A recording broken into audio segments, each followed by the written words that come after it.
Assalamualaikum dan hai semua. Annyeong. Hari ini mau sambung pasal my personal opinion on things, dimana ini adalah part 2 untuk emotional intelligence. Part 2 adalah elemen kedua. Elemen pertama self-awareness, elemen kedua self-regulation, yang bermaksud peraturan kendiri, di mana orang yang mempunyai self-regulation yang tinggi nih, dia akan berpikir sebelum bertindak, ataupun dia akan berpikir sebelum dia bercakap. Lepas tu dia akan sangat bertimbang rasa dengan orang lain. Kalau dia nampak orang tu susah, orang tu tidak dapat buat, dia tolong. Dan dia senang, fleksibel dan senang untuk adapt dengan perubahan.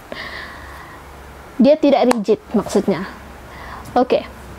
Itu adalah ciri-ciri orang yang self-regulation dia tinggi, maksudnya emotional intelligence dia pun kemungkinan tinggi. Coba fikir-fikir balik, kita adakah semua tu? Kalau kita ada, good job. Oke.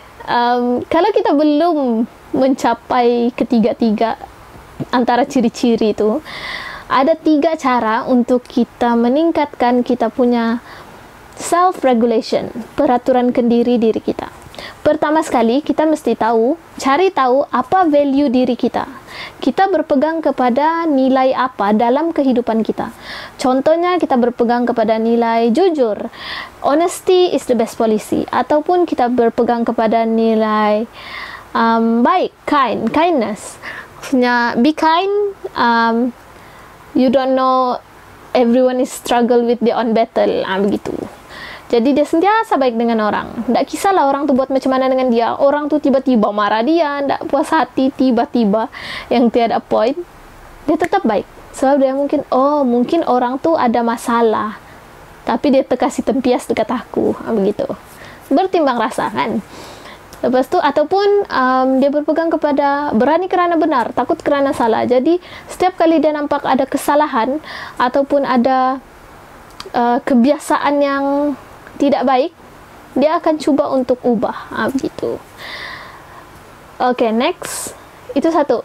Know your values. Kedua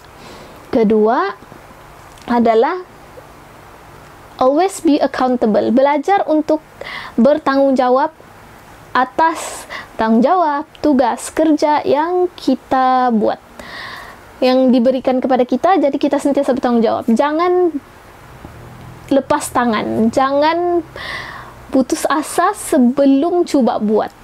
Selagi dia ndak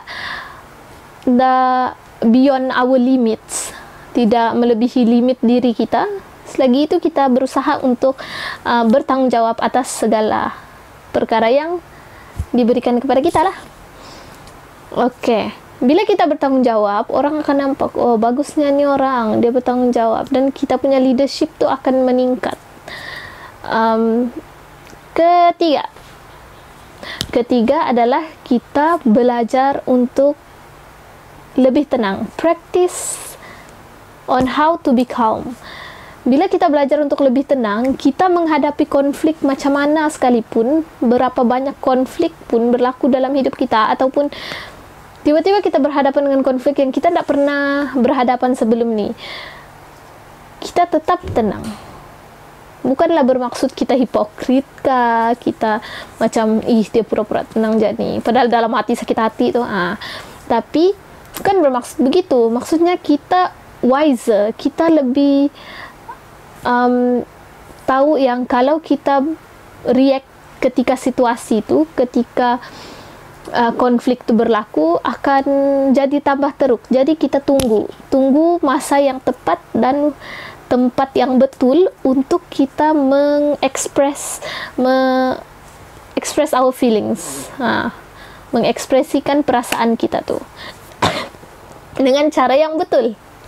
Maksudnya dengan cara yang bagus, yang kita guna contoh lah kan, kita guna I words. Maksudnya, aku rasa sedih, aku rasa kecewa dengan kau, aku rasa begitu. Guna I word, saya, aku. Kita jangan cakap kau ni Memang begitu. Kita jangan salahkan orang, kita bagi tahu apa perasaan kita. Oke, itu aja. Ada 3 cara. Try untuk practice, oke? Bye bye.